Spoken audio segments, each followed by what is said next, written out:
राजनगर के एक गांव में रिया का परिवार रहता था। रिया के दो बड़े भाई थे। रिया सबसे छोटी थी। बड़े भाई का नाम सुमित और छोटे भाई का नाम मयंक था। सुमित बहुत शांत और सुलझा हुआ लड़का था, साथ ही पढ़ने में बहुत तेज था। वहीं दूसरी तरफ मयंक को खेलना पसंद था।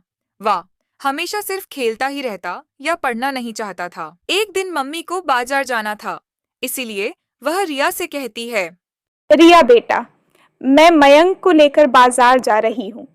मुझे कुछ काम है, शाम तक बाजार से वापस आ जाऊंगी। नहीं मम्मी, मयंक भैया को लेकर मत जाओ।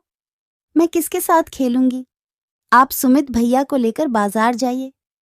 सुमित भैया अच्छा नहीं है, वह मेरे साथ खेलता नहीं है, हमेशा चुपचाप रहता है या पढ़ता रहता है। मम्मी को रिया की बात अच्छी नहीं लगी। उन्होंने रिया से कहा, रिया, यह गलत बात है बेटा। सुमित भी तुम्हारा बड़ा भाई है। तुम्हें उसके बारे में ऐसी बात नहीं करनी चाहिए। तुम्हें उसके साथ भी मिलजुल कर रहना चाहिए, जैसे कि तुम मयंक के साथ रहती हो।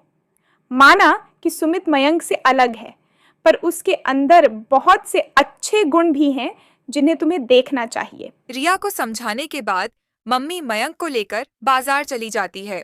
थोड़ी ही देर में रिया बोर होने लगती है और उसका खेलने का मन करने लगता है। इसलिए रिया सुमित के पास जाकर कहती है, सुमित भैया, मैं बोर हो रही हूँ, क्या आप मेरे साथ खेलेंगे? मेरे पास अभी टाइम नहीं है, क्योंकि मुझे अभी पढ़ना है। ठीक है, तुम जाओ।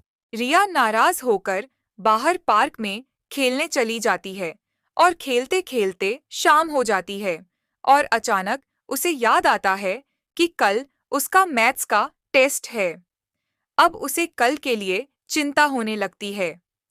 वह जल्दी जल्दी घर के लिए चल पड़ती है।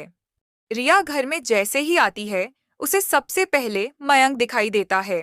इसलिए सबसे पहले वह मयंक के पास जाती है और कहती है, मयंक भैया, कल मेरा मैथ्स का टेस्ट है। मुझे मैथ्स में कुछ नहीं समझ आ रहा है, प्लीज मुझे पढ़ा दो। तुम देख रही हो ना, मैं अभी खेल रहा हूं। मुझे अभी खेलना है। तुम जाकर मम्मी से पूछ लो या तो सुमित भैया के पास जाओ। रिया मयंक से नाराज होकर वहां से चली जाती है। अब उसे टेस्ट की और भी चिंता होने लगती है। रिया को अब समझ में नहीं आ रहा होता है कि कल मैथ्स का टेस्ट है, वह क्या करे। उसे तो मैथ्स में कुछ भी नहीं आता। अचानक उसे सुमित भैया का ख्याल आता है। अब वह सुमित भैया के पास जाने का निश्चय करती है।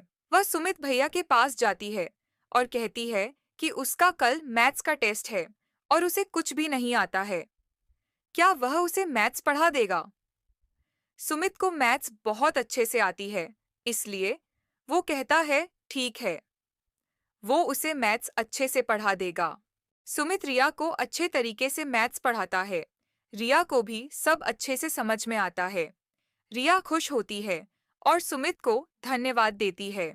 उसे उसकी मम्मी की बात याद आती है कि सुमित मयंक से अलग है, पर उसके अपने गुण हैं जिन पर भी रिया को ध्यान देना चाहिए। इस कहानी से हमें यह सीख मिलती है कि दुनिया शक्ल, सूरत, आचार, विचार और व्यवहार में अलग अलग तरह के लोगों से भरी पड़ी है।